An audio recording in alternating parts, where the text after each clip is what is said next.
Hi everyone, in front of me I've got CUBOT King Kong X, and let me share with you how to block a number on this device. So let's start with opening your contact list, because I'd like to also show you how to block your contact.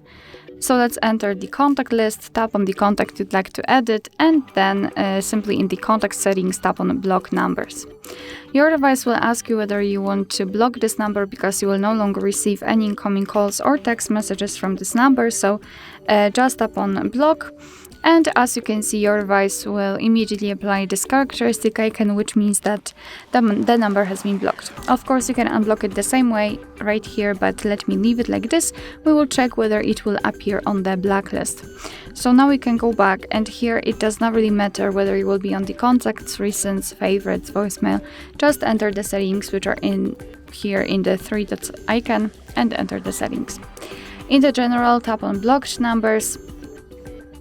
And as you can see right here, we've got our blacklist. That's the number we blocked from our contacts, which means that the previous option worked.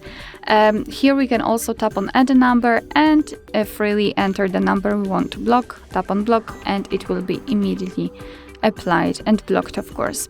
Here you can also decide whether you want to block calls from unidentified callers. You can do it just by using the switcher. You can also turn it off. So if you want to unblock the number, just tap on this X button right next to it and tap on unblock. Alright, so that will be all. Thank you so much for watching. I hope that this video was helpful, and if it was, please hit the subscribe button and leave the thumbs up.